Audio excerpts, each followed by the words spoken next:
Hi, I'm Kale, and I'm a preacher's daughter. And I'm Eden, and I'm also a preacher's daughter. And this is Gay Girls, Good God. Christian content from a queer perspective. And we are here live on a rainy day in the spring. It is spring. Spring has sprung, Mama. Spring has sprung. Happy late Ostara. Spring has sprung. It's wet and rainy outside. It's getting warmer. Everything is green. Everything's green. Green. The other day I woke up and looked out the upstairs window to see the like waving boughs of a newly greened branch, and I was like, I'm gonna be okay. Girl, who's gonna be okay? Nothing will make you feel like just completely lost to the patterns and the cycles than realizing when spring hits that like going into winter, like I'm not really noticing any differences, but then getting into spring you're like I had just forgotten what happiness feels like. You're like, oh, what's that sound? Oh, that's laughter. Oh, I didn't. Holy what? Shit. Oh, I forgot about that. It's very that. Oh, but you know what? I'm here for the later sunsets. I am too. You know what? The like new life of spring and everything, it does elevate my mood. It makes me happy. I'm be honest, it's just sunlight. It's just sunlight. Sunlight is the Advil of mental health issues. Yeah. It's like, it's not going to fix you, but rarely have I been outside in the sun and not felt okay in that moment. Yeah. You know? Like when I was really going through it. It might be bad as soon as you walk back in. Girl, and it will be. But while you're in the sun, it's all right. Yeah. And like late summer, fall of 2021, I was like going through some shit. Mm-hmm. And sometimes I would just go outside and sit underneath like one of the really big oaks on like the college campus that I was at. And I was like, I'm fine. It's great. Like I have no issues. And I would go back into my place and I'd be like, yeah, exactly. Very that. Wow. So Sister Eden, on this lovely spring day, who are you praying for? That is an excellent question. I think that today I am praying for... You know what? I am praying for anyone whose depression is not getting better with the spring. That's true. Mm-hmm. I know that for me, my depression doesn't necessarily get better. No, but there's certain a veil lifts. Exactly, a veil lifts. But I was talking to someone the other day, and I was like, "Well, I hope at least spring is helping." Like, they're like, "No, the seasons don't really change anything. I almost feel like I feel more left out of anything than when spring happens because I don't feel any better." And I was like, That's sad. I know. Prayers for those people. Prayers for y'all. Yeah, everything doesn't instantly become better, but yeah, it would suck not to have the hope that spring brings. We also sound like such like basic like stupid white girls talking about mental illness. We're like, what do you like? Spring makes it better, right? Depression is when you're sad. But we think spring makes it better in a much deeper and more intelligent way than everyone else. Truly, we're also like, it sounds like we're like, depression is when you're like sad, and like when it's sunny outside, you're not sad anymore. Let it be known. Let it be known. We're 50 shades of fucked up and everything in between, Mama. We have been there, we have been here, and we've been all over. We have the pills to prove it. We have the pills to prove. We have a lot of things to prove it. Actually, we do. We won't get into that though. Instead, we'll get into who you're praying for, Sister Kale. I'm praying for the girlies who dye their own hair. Oh. We're getting ready. It's because the seasons are changing. Yeah, we're gearing up for we war. Are. Mm-hmm. Because the seasons are changing, that means it's time for a new season of life, quite literally. And you got to change your hair. You got to change your hair. Like for me, I change my hair in the spring, and then I'll usually change it again in the fall. Like that's, I don't know. For me, those are my seasons where I'm like, all right, time to change the hair. I just have like or whenever I have mental breakdown. I was about to say, I just have the mental illness girl thing of my hair, like it will change only and also every time Mama, something's wrong. Something's going awry. Some big things are happening. So, like almost a year ago, like around like 10 months ago, I think I bleached my hair blonde. And it's been blonde ever since then. And like, it was crazy. That was after a whole big thing. Do you remember that week? Oh, I remember. Where I changed my hair 4 times. Oh, I remember, bitch. I remember. I feel like every day I would see you and I'd be like, oh, what? Oh, I like it. Yeah. And then it would be different. I'd be like, oh, I hated that, but this, yeah. It was like chopped, bangs, black, pink, black again. Literally. Yeah. Like, it was like, we're doing wall-to-wall repapering. We're tearing up the carpet. Like, it was crazy. So, yeah, we're getting ready to change our hair. If you want, leave your guesses in the comments below. Remember when Nikki Tutorials did the, like, I'm changing my hair, guess, like, hair reveal, guess what? It was just like, she did, like, a few pink highlights, basically. Nikki Tutorials, the trans icon that you are. Oh my God. Whenever she posted her coming up videos, everyone was like, you're a lesbian? Literally made. Also, Mr. Tutorials, when they got married. What? Did you watch their wedding video? Yeah. It was sweet. Yeah. I thought you were gonna go on to say like Mr. Tutorials R.I.P. and I was gonna start crying on the pod. I was like, no, I was just thinking like, they're so sweet. Mr. Tutorials. Yeah, Mr. Tutorials. So I don't know. Dutch people aren't real, and you can't convince me otherwise. No. Oh yeah, I forgot he's Dutch. He's Dutch, right? That's right. Yeah, they're from the Netherlands. Look like that. Yeah, that's why they're blonde. That's why they got them fucked up. Yeah, it's crazy. It's crazy, girl. That's the white people. Yeah. You know what I mean? Yeah. We can never. Speaking of white people, you want to talk about some more white blonde people? Happy St. Patrick's Day. No. I would love to talk about something. Speaking of blondes, but also like, sound off in the comments below. How should we change our hair? How should we? Because we know we need a change, but how should we? Because I mean, I already had a bangs. If you couldn't tell. Yes. Let's hear it for the bangs. Here for the bangs. Woo! Yes, slay! Woo! Yeah. Yeah, but we're doing color next. So I'm thinking about going back brunette. I also am thinking about doing like a light wash of pink. I've thought about that a while because I know that's good for like summers. But we'll see. We'll see. I'm probably just gonna do the classic kale pink. Period. Trademark. Yeah. Trademark. The pod hasn't seen it. That's true. It's been what, like, I think I dyed it in September. When we started. Yeah, I dyed it right before we started the pod. Crazy. Kale's like signature hair for like almost as long as I've known you. It's been. I started dyeing part of it, like half of it pink, like whenever I was 16 every summer. And then when COVID hit, that was the first time I dyed it fully pink. And it's been pink for pretty much the entire time since, with like a couple months off. Kale is like, whenever we talk about the dichotomy between Kale and I, like I'm black and she's pink, and it's kind of like Marceline and bubblegum or like these different aesthetics or whatever. Like Kale's pink hair is like a signature part of that. So it's like, it's almost been like lacking lately. So we're about to mama. Whenever like, and also the bangs, I usually have bangs too. And so whenever I got I was like, oh, Kale's back. Kale's back, bitches. Okay, period. Springtime. Anyway, back to the blonde people we're talking about today. The real blondes. Eden, what are we discussing? Today we're going to be discussing Girl Defined. More tangentially, we're going to be discussing some pretty big developments that have occurred lately. So if you aren't privy to it and you aren't part of the world of deconstructionists, fundy snark, YouTube, whatever, shout out Fundy Fridays. Fundy Fridays. Yes, if you're in the congregation, you know. If the girls who know. Yeah. Girl Defined is a basically conservative Christian YouTube channel run by two sisters who got most famous a few years back when Cody Ko reacted to one of their videos wearing makeup in a God-honoring way, and they kind of became this meme for the react to YouTube world to dunk on. But they gained notoriety from that and carried on doing their conservative Christian stuff, and then became a central kind of pillar of both that side of YouTube and the like anti-Christian, like atheist or deconstructionist side of YouTube, which would like respond to or critique or comment or reference to them. Right. Recently, there have been some developments wherein one of their husbands has kind of opened up about his deconstruction journey, no?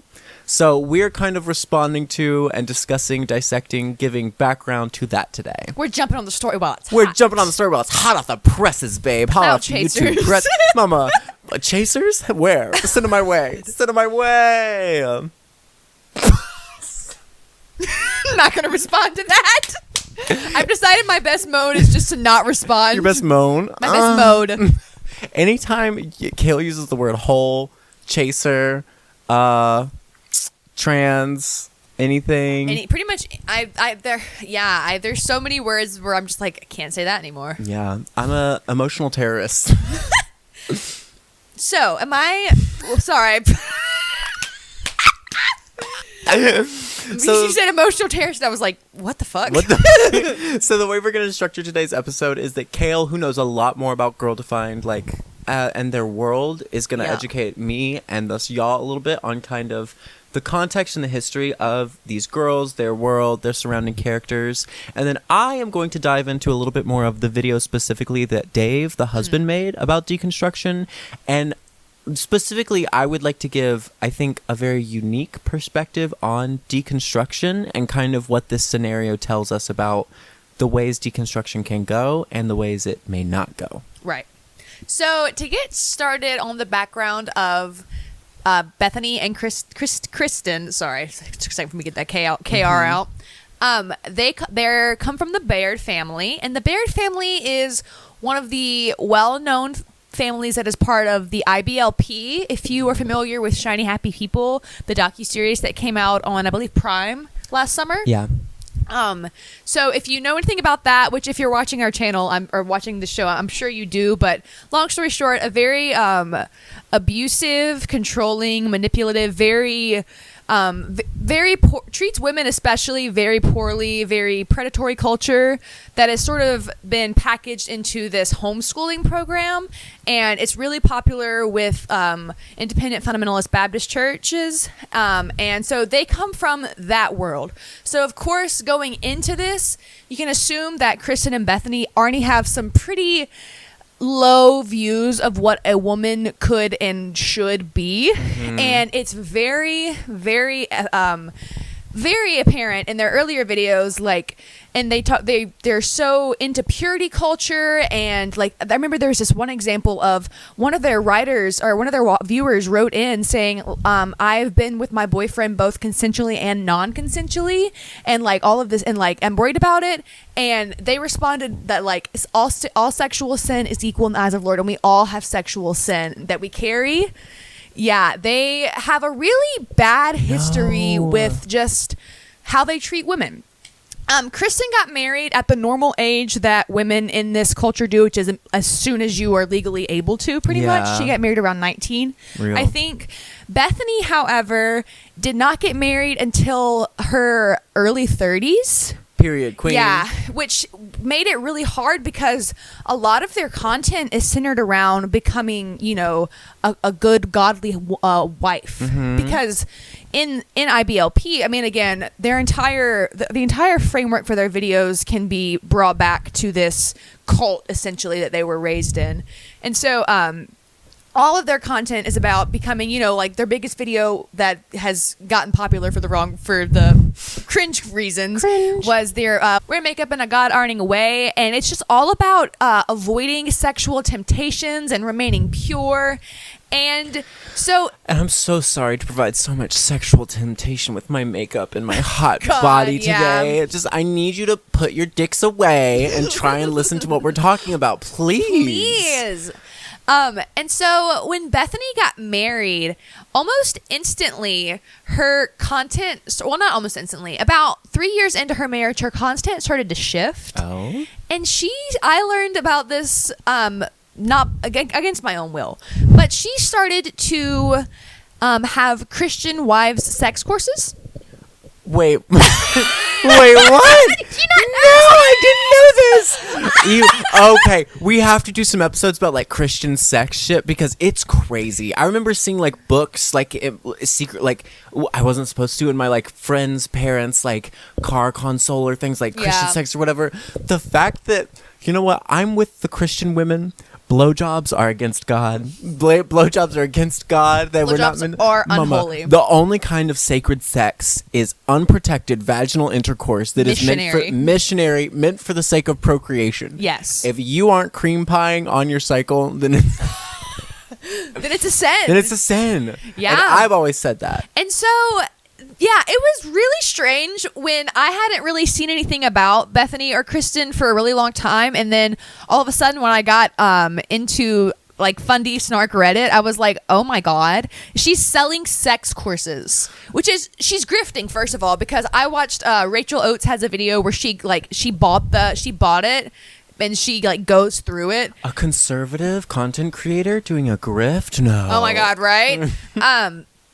But one thing that is interesting about this whole arc is her ideas of purity culture have changed a little bit. Like, obviously, really? she's still like this. I'm not by no means putting her on a pedestal, but she is becoming able to recognize that the purity culture that she grew up with hindered her sex life once she got married. Well, no shit, bitch. Yeah, she's beginning to realize that, like, oh, this maybe had a bad relationship with my body and a bad relationship with my husband and all of this stuff. I wouldn't know what that's like. Yeah. And so we'll talk about it later, but Bethany, she doesn't really want to use the term deconstruction, and she said that before, but in her own way, she has done some deconstructing, because deconstructing is literally just like taking apart, whether or not you go back to the belief or not, it's taking apart the foundation of like which your belief system was created on. And so it's been interesting the past year to see how it's gone, but to bring it sort of into where you're going to talk about it today, about 2 weeks ago, Paul and Morgan, who are another YouTube couple channel, they were featured in Shiny Happy People. Actually, they're the millennial couple that they showed and that were kind of played for the fool, which is so funny. Exactly. But they came into it thinking that they were gonna, be the good guys. Yeah. Oh my God, Sam and I, my husband, have a strong hatred for Paul specifically. As you should. And so it's just so funny that, obviously this is Gay Girls Good God, but it is. If you're a fundy snarker and you watch this, you understand the deep resentment for Paul Oligas. I feel like, yeah. First of all, can I just say that Christian couple content, crazy Christian couple content. Imagine having, like, you're in a relationship, you have a husband or something or whatever, and you're like, you know what we should do? We should get together on camera and tell everyone else why our marriage and our relationship and our idea of love is more godly than theirs. Well, here's That's the thing. crazy. The thing about Paul and Morgan is, and like, I don't want to talk too much about it because obviously, like, I don't know these people. I don't know their relationship. I do. But you do work. Yeah. But from what you see on camera, they really, like, body language wise and the way they shoot comments at each other, they do not seem to be like, they don't seem to like each other. Well, girl, they're a Christian couple. They probably got married at like 18. They did. They're the only sex that the other one has ever had. He was like, the way they met is he actually went to like go speak at her BSU while she was in college. How old was he? Like 24. I hate some Christian ass romance story because this is what it is. It's always predatory. It's always predatory. It's them, and it's also told like them in a Bible study. Him sitting there speaking like this while she sits next to him like this and looks at him in her floor-length skirt, and he goes, "And I met my beautiful." First of all, Christian smoking hot Christian men, they love to talk about they love to say my boom. Like, what is that? Like, I'm glad that someone in straight relationships is finally being rhapsodic about the other's body, but does it have to be like that? Yeah. It's like, this weird, almost like, it's almost I'm so straight. A trophy I'm again. so straight. Like, I promise I'm so straight. Y'all wouldn't even get how straight I am. My wife is so hot. Like, you wouldn't even get it. It's because, and you know why my wife's so fucking smoking hot? It's because I'm a good, godly man, and I'm a man of God, and that's why God rewarded me with that smoking hot ass. That ass and that tight hole. Like, ew. Anyway. And she doesn't suck my dick because that's not God. Like, that's weird. And so, another issue that they have is they're all about like having children, of course, from this culture, like both Paul and Morgan, and quiverful, and like just keeping your womb open to the Lord. And one thing about me, I'm gonna keep my womb is open to the Lord. I love you, Jesus. Fuck me in the ass because I love Jesus. Good Lord would want it that way. But Morgan had a trans women. You are so holy. Trans women bottoms. You are so much more holy than any premarital cis woman. Because first of all, once I get a pussy, you best believe I'm a virgin. I'm a virgin. I won't have sex till I'm married, so that I may enter the pearly gates of heaven. Good God, amen. Amen. Continue. Morgan had a particularly rough pregnancy with her firstborn, and because of that, she struggled with, and very openly, with postpartum depression. And you can just tell that she doesn't really want to do this whole YouTube thing anymore. But like her husband's basically forcing her because he doesn't want to get a real job. See, I understand how she feels because one time I took a really big shit after Taco Bell, and ever since then, I've just felt like not me disrespecting. But so they're doing this series in a last-ditch effort to get the followers of other popular creators to watch them. And what's this series? It's called 24 Hours With, and they are interviewing, essentially spending a day with other popular Christian couple content creators. That is a fucking mouthful. It sure is. Christian couple content creators. But you know who's not getting a mouthful? Them. Because it's I just keep on bringing it back to dick sucking. Well, And who doesn't? And who doesn't bring it back to dick sucking? I wouldn't say that, but I would say, well... I would say, well, and I'd leave it at that. And the whole point of this is to talk to other people who have the same beliefs as them, well, the same faith as them, but differing and potentially clashing beliefs on certain areas.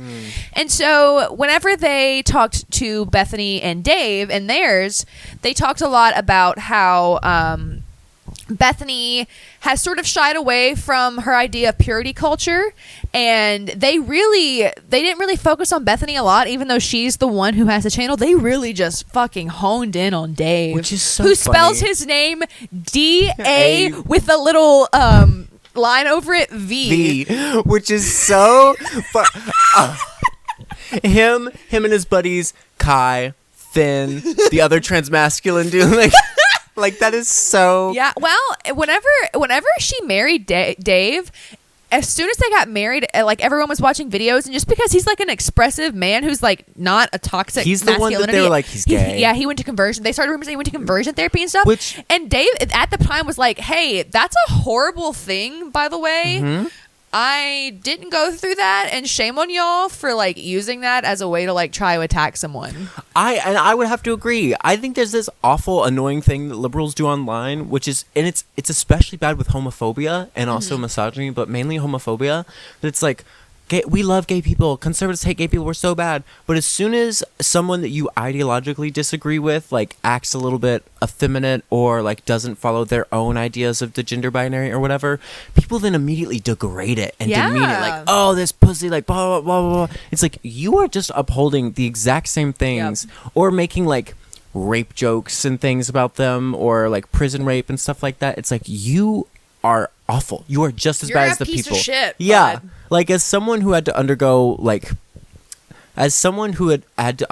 reparative therapy or whatever, like it's not something to just joke about and put that on other people. I think it can be funny, but if you're gonna make a joke about that, just like if you make a joke about anything serious, it better be fucking good, right? Not just he's fruity. Shut the fuck up. You know what I mean? That is the bare minimum insult. That is the go-to. Like, come on. Yeah. Gay. Like, girl. It'd be funnier to just go gay. Like, honestly. It's also like trans jokes. Like, you can make fun of Dave Chappelle. I know you're listening. Enemy of the show, Dave Chappelle. I know you're listening. It is okay to make jokes even at the expense of trans people. They just have to be funny. The punchline cannot be trans women are men. That's not the punch. That's not funny. You know what I mean? Yeah. Like, mama.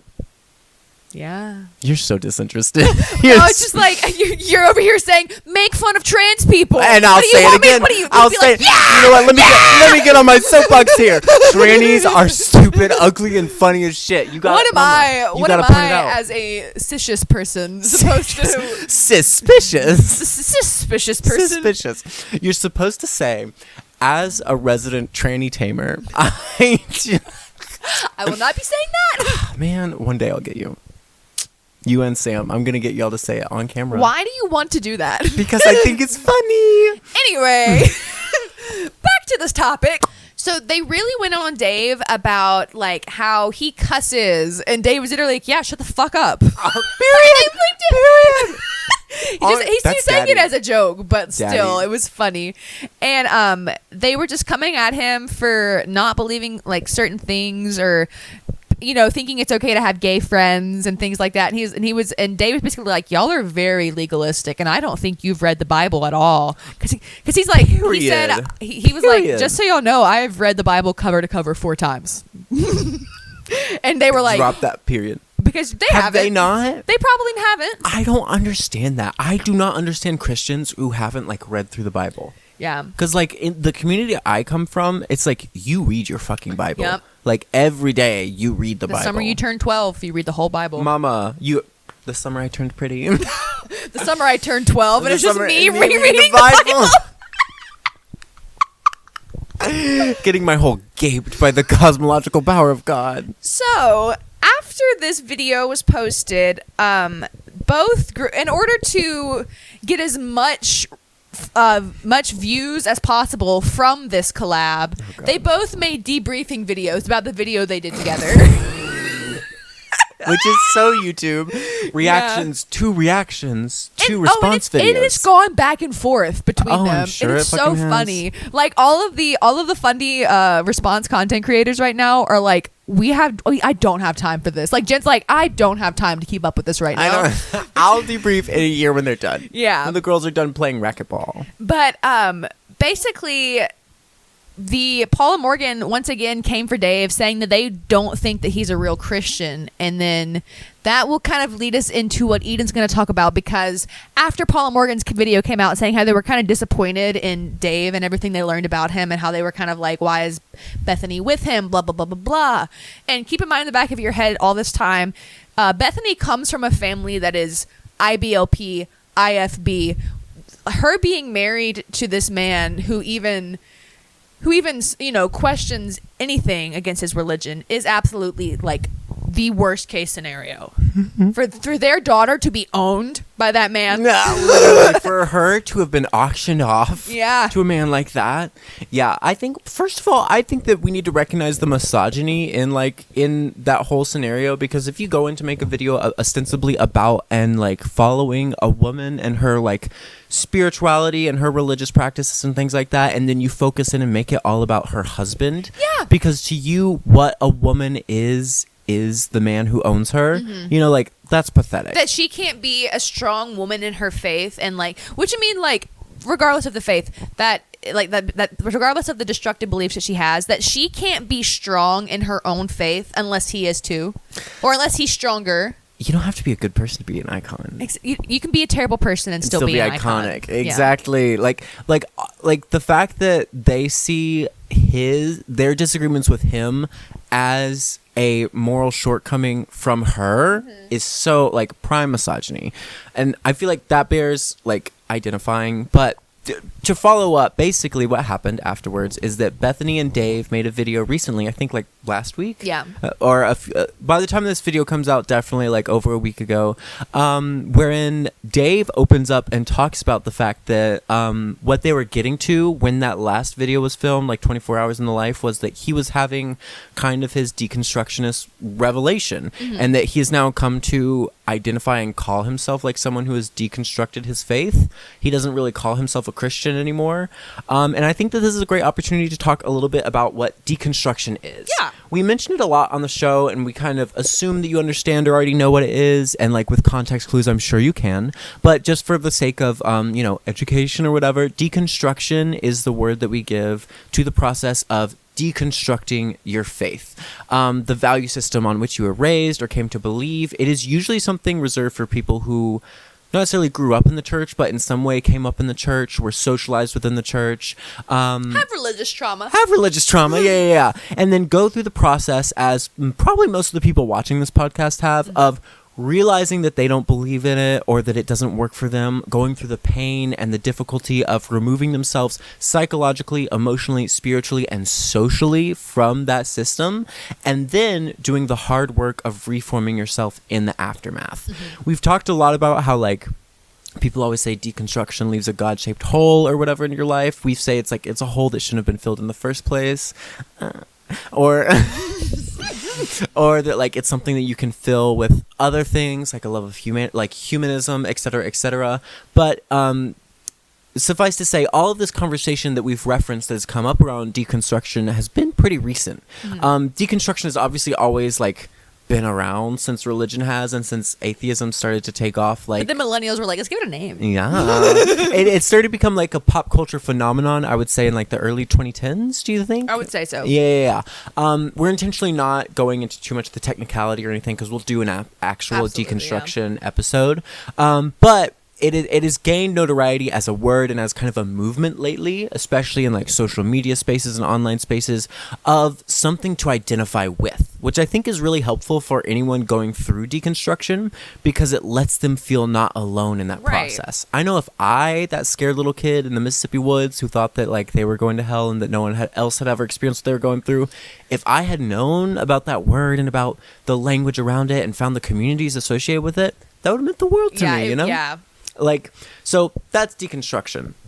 What happened in this video is Bethany and Dave talk about how Dave has been going through the process of deconstruction. How basically ever since even like when they first married, he had doubts in his mind that he tried to work through, that he wasn't sure if he was really a Christian the way that he said he was, but that how he had felt this push and pull, these doubts and these reaffirmations, these decisions to just go with it, even if he didn't know if he believed in it for years. But that recently he had found himself kind of unable to maintain that cognitive dissonance and had finally kind of broken through, let's say. Yeah, with the final straw. Yes, and that like especially that conversation with the other content creators that were there kind of pushed him over the edge in that journey, and that he was like he had now understood he is not a Christian. He is deconstructing and says that he is probably going to further deconstruct his faith, that he still like seeks to walk with integrity and all these things that he talks about from his faith, but that he doesn't really think that Christianity as he has come to know it is part of that anymore. Right. And I think that listening to him and his wife talk about like what that means for him and for them as a couple is really interesting.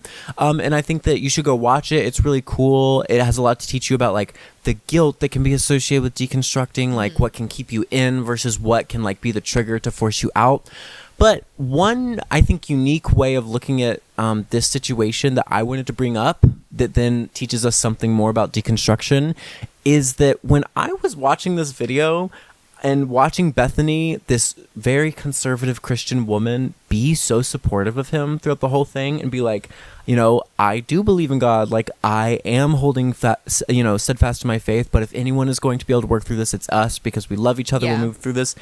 That was so beautiful to me, and it kept on. I know, like I disagree with this woman on so like much. On almost every single level, but I'm rooting for her. The human side of me that sees the love in her reaching out across what I know should feel like an crossable chasm, like is so moving to me.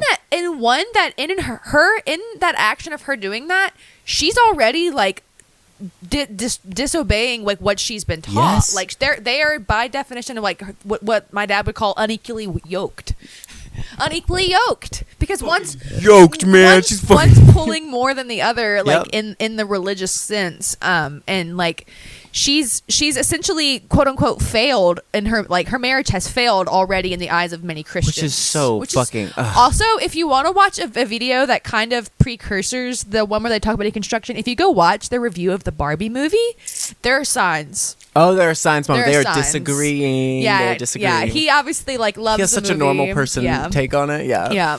But all this to say, when I was like experiencing all those emotions about it, I was like, why does this feel so familiar to me, almost, or whatever? And then I realized this is reminding me of trans widows. I was like, oh. So I would like to draw the audience's attention to a phenomenon that has occurred within the last few years, which is the trans widow movement.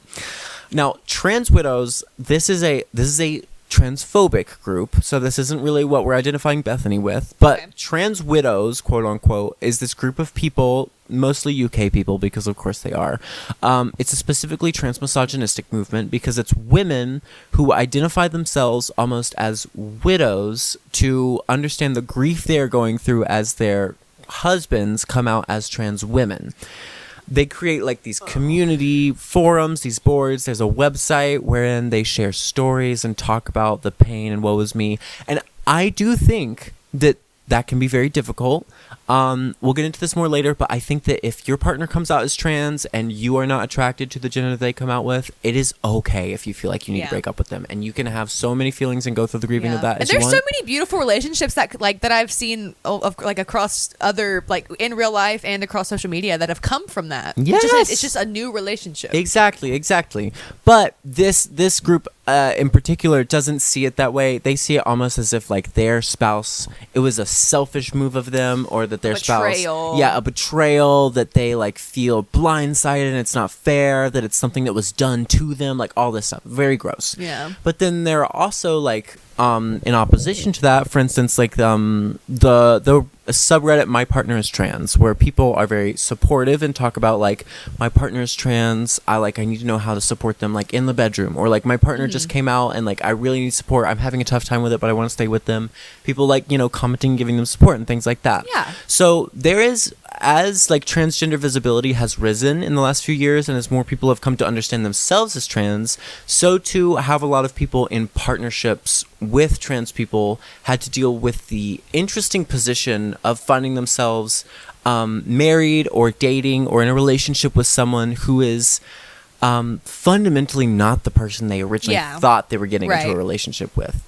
And to me, the sentiments like espoused by Bethany in this video, wherein she says things like, I think we are uniquely qualified to love each other throughout anything, you know. I just get chills. Right, like she said, that was so touching. Or saying how they were still planning on, like, of course they're gonna stay together and raise their kids, and how they still do, like, they still read the Bible. He just doesn't say things like God says. He says things like the Bible says, because his son is really interested in the Bible and he doesn't want to take that away from him. Right. And then they talked about how he was like, well, I guess all we have to do is just try and love each other the best to make the best apologetic argument for the other's belief system. I was like, that's so beautiful. That is. It really reminded me of kind of like almost the opposite of trans widows, like this best case scenario wherein it's like someone changes in this deep way and you still love them for them, you still see them through that.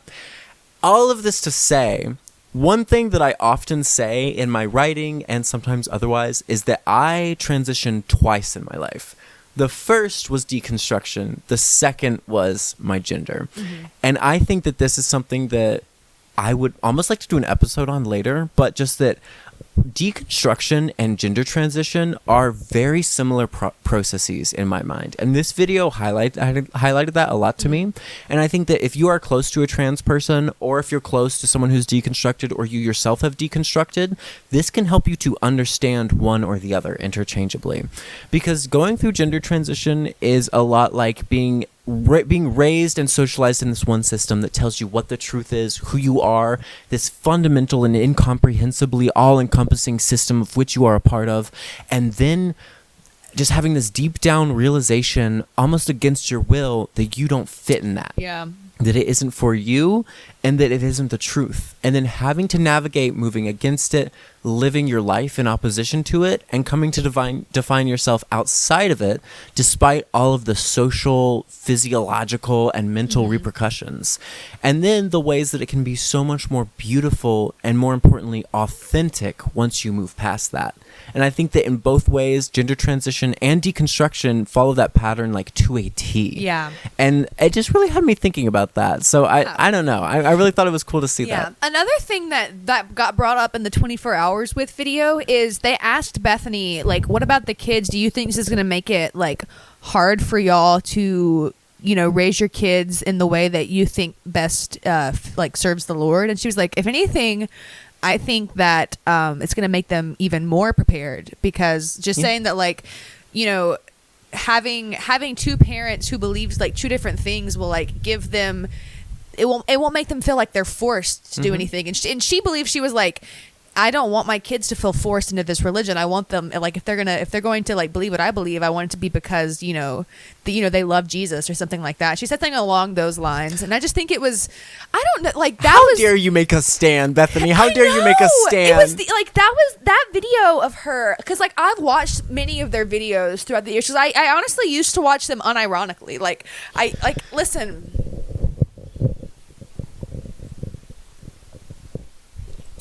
I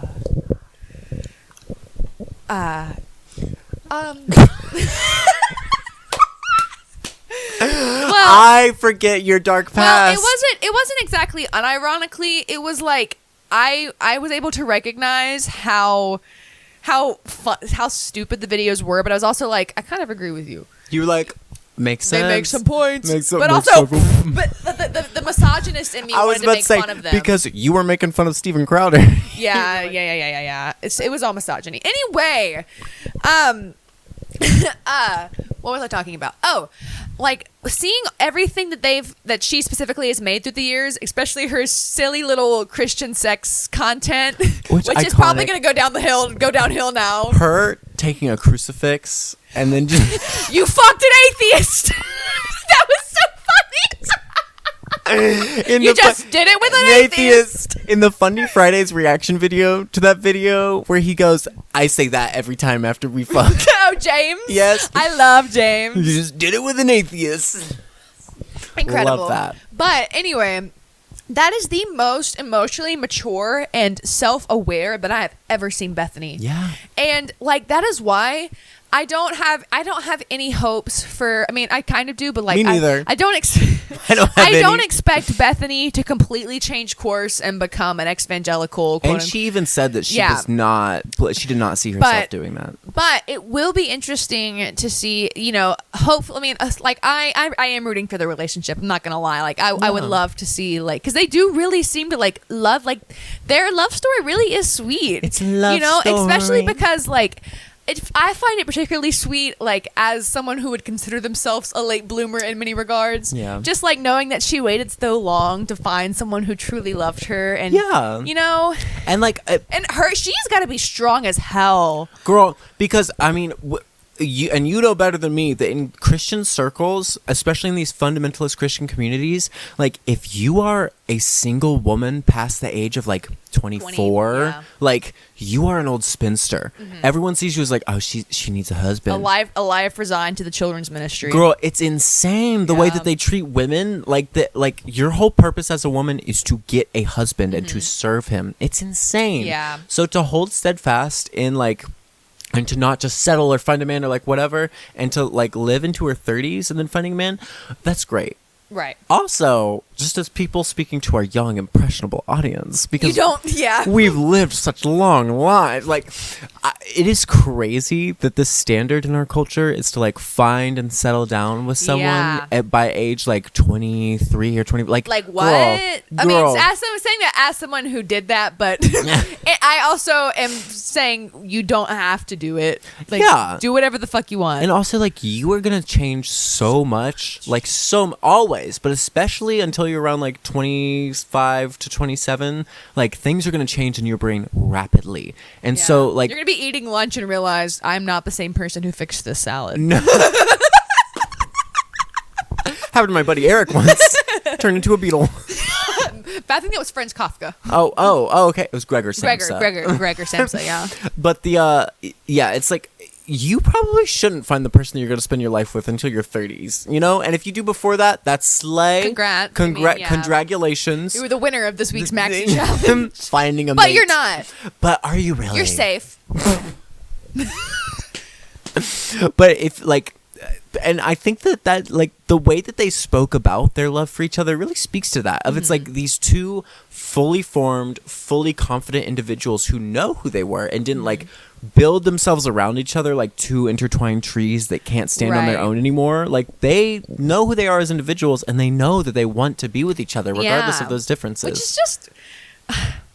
so sweet. So sweet. Not to be gay on the pod, but that's so sweet. That's so sweet. But which also again, like they're still Bethany still has some like we are not here to put either one of them on a pedestal. No, and I was saying to Kale the other day, like I'm afraid that what's going to happen is that like the deconstructionist like groups or whatever are going to almost like make a idolize Dave or make a hero out of him when it's like this is a man who has historically been a part of a very conservative community or whatever, and no one's perfect, you know, and we're not here to judge him, but it's like don't look to this man to be like a bastion of your progressive values or whatever, because you're only going to get disappointed and then probably treat him in a way that he doesn't deserve to be treated because of that. You can support and give grace and like root for him and all, like you can root for both of them and all those things, but be aware they are still very much humans that are still closely tied to a very abusive system of power. And also make money and a living from an audience of conservative Christian, mostly white evangelicals in America. Though I am sure that is about to change. I do think the girls from the gays. I do think, well, yeah, maybe, but I do think that her original audience is going to suffer. Bethany, I need you to have the opportunity to do the funniest thing. Drop a hyperpop album. I may come on the pod. Bethany, come on the pod to promote your hyperpop album. It's called Jesus Loves Me, This I Ho. And you can have Dave and Dylan Brady be the producers, and then you can totally change your audience, and you will be able to continue in this online space, maintain your notoriety, stay blonde because we love that, and slay. Bethany, if you come on the show, we will take you to Chili's. We will take you to Chili's. Bethany, if you come out as a trans woman, we will take you to Chili's. We will. So, come on the pod. What? We're just going to start asking people to come on the pod. Come on the pod. Barack Obama, come on the pod. So, I would like to point out, we haven't done this in a while, I would say that Bethany is the butch lesbian and Dave is the manic pixie dream girl. Oh, absolutely. As if it was a question. As if it was a question. Dave is so manic pixie. Yes. He was, first of all, so dorky millennial coded. Like, he's very goofy. Like, he's just like, you know, he's cute, you know? Yeah. Boop, boop. Parasociality go crazy. Yeah. He, very that. Also, he's just so like this, like, I don't know, I'm questioning my faith. Blah, blah. And Bethany being like, and I support you, and I am steadfast. I love like that so for you. Yeah, her being like, I love that for you. Meanwhile, me and the children of God, Yeah. like, love her. So butch lesbian.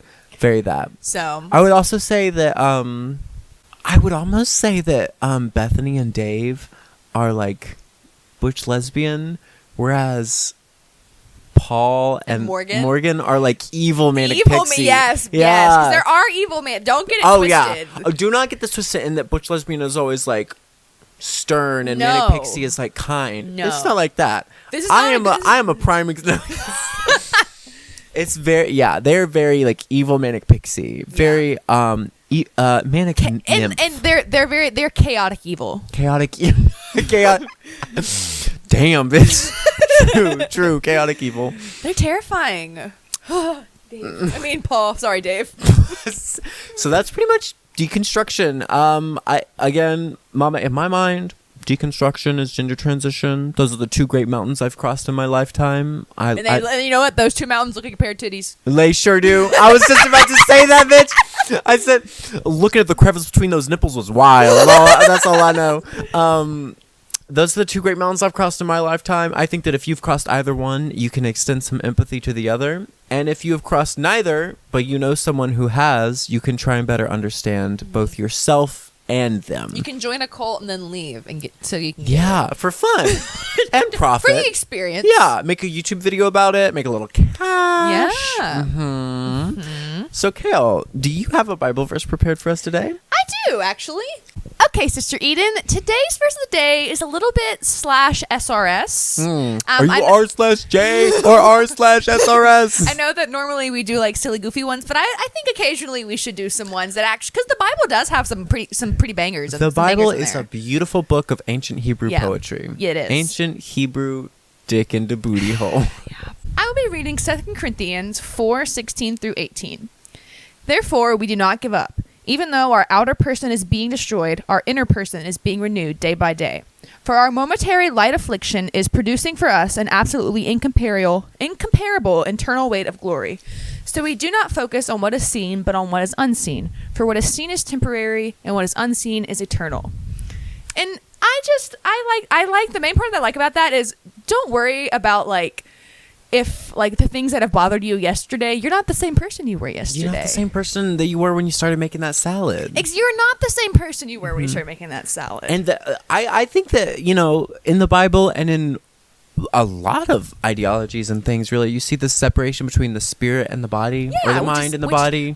I'd be thinking about recently. Yeah, it's like there's you, but then there's a thing that's really you behind it, or whatever. Yeah. I have a lot of complicated feelings about that, but I think that But even if you don't have to get all woo woo with it to be like, you know what, maybe there is something that I can't see that. Yeah, I'm of the Judith Butler school of thought, so I'm more performativity theory, but I'm like, that's not unleash Butlerian jihad. No. But I think that it is a really beautiful conceptual tool that you can use to remind yourself that the things the world compels you to care about so deeply, they really don't matter. Like what you look like now, what you your day-to-day banalities, these issues of small amounts of pain and things like that, that's not what matters. There's something beneath that. There's something beneath you that is more real than all of that you should really care about. And you aren't the same person you were when you started making that salad. And I want all of you to remember that. You're worse. Yeah. You've got ranch on your shirt.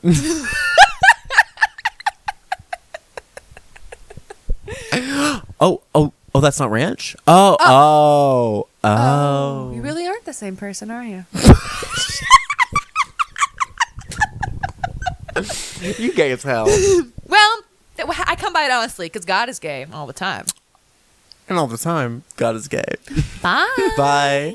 Thank you all so much for listening to today's service. And as always, thank you to our music minister, Brother Sam, for creating that beautiful piece of music that is our intro and outro. And if you are a visitor with us today, if you don't mind hitting that subscribe button and rating us 5 stars wherever you're listening, and if you love the show next week when you come back, why don't you bring a friend? And remember, God is gay all the time. And all the time, God is gay.